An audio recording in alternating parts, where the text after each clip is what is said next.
ये एक काल्पनिक कहानी है और दिल के गहराइयों को छू जाने वाली है। एक बार राधा और कृष्ण स्वर्ग में मिले।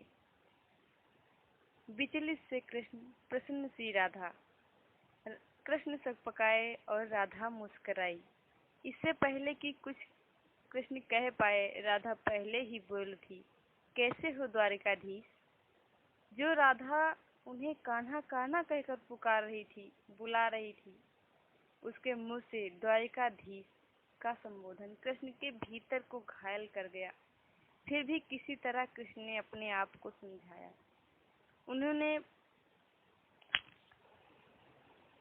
उन्होंने राधा से कहा, आप ऐसा क्यों कहती हो राधा? आज मैं भी तुम्हारे लिए वही कान्हा हूँ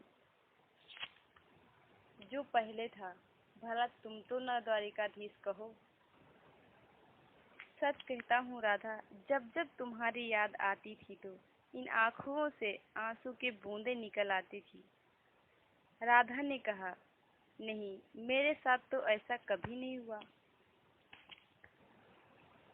ना तो तुम्हारी याद आई, ना ही आँखों से आंसू बहा, क्योंकि हम तो तुम्हें कभी भूले ही नहीं थे। तुम तो याद आते ही नहीं थे। इन आँखों में तो सदा ही तुम रहते थे। आंसुओं के साथ निकल न जाओ, इसलिए हम रोते भी नहीं थे।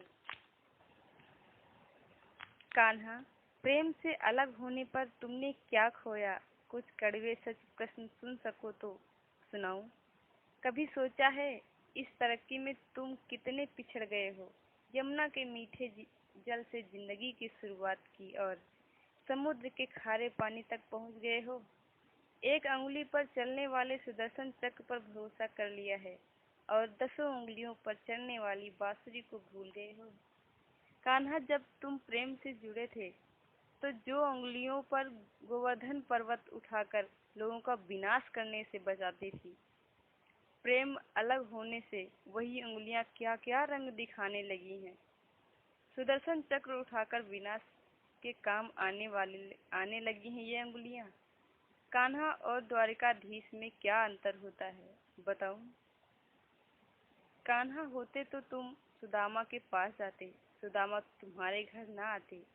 युद्ध और प्रेम में यही तो फर्क होता है। युद्ध में आप मिटाकर जीतते हैं और प्रेम में आपको मिटकर जीतते हैं। कान्हा, प्रेम में डूबा हुआ इंसान दुखी तो हो सकता है पर किसी को दुखी नहीं कर सकता है। आप तो कई कलाओं के स्वामी हैं प्रभु, गीता जैसे ग्रंथ के दाता हो, पर आपने ये क्या निर्णय ले लिया? आपने अपनी पूरी सेना को कौरवों को सौंप दिया और अपने आप को पांडवों के साथ कर लिया। सेना तो आपकी प्रजा थी, राजा तो पालक होता है, उसका रक्षक होता है।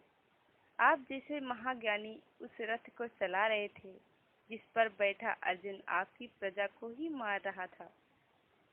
अपनी प्रजा को मरते हुए देखकर आपको जरा भी दया नहीं आई, क्योंकि आप में प्रेम शून्य हो गया था। आज भी धरती पर जाकर देखो, द्वारकाधीश वाली मूर्ति नहीं मिलेगी आपको। हर जगह, हर मंदिर में मेरे ही साथ खड़े नजर आएंगे आप। मैं जानती हूँ कान्हा, लोग गीता के ज्ञान बात करते हैं, पर उसके महत्व पर भी धरती के लोग युद्ध वाले द्वारकाधीश पर नहीं, प्रेम वाले कान्हा पर भरोसा करते हैं। गीता में मेरी दूर दूर तक नाम नहीं है, पर आज भी लोग उसके समापन पर राधे राधे कहते हैं। ये कहानी काल्पनिक है दोस्तों, पर इसके भीतर छिपी हुई सीख बहुत ही महत्वपूर्ण है। श्री कृष्ण के पास कभी किसी प्रश्न का उत्तर न हो, ये तो हो ही नहीं सकता। लेकिन राधा द्वारा कहे गए इन बातों पर कृष्ण मौन ही रह गए। सही तो है प्रेम में समर्पण का भाव पराक्रम का। हमें हर किसी को हराना होता है, तब भी हम जीत कर भी हार जाते हैं। परंतु प्रेम में एक ही दिल कई लोगों का दिल जीत लेता है। सही कहा है कि छोटी सी उंगली पर पूरा गोवर्धन पर्वत उठाने वाला भगवान श्री कृष्ण छोटी सी बांसुरी को दोनों हाथों से पकड़कर उठाते हैं। फिर मिलेंगे दोस्तों, तब तक के लिए अपना ख्याल रखना।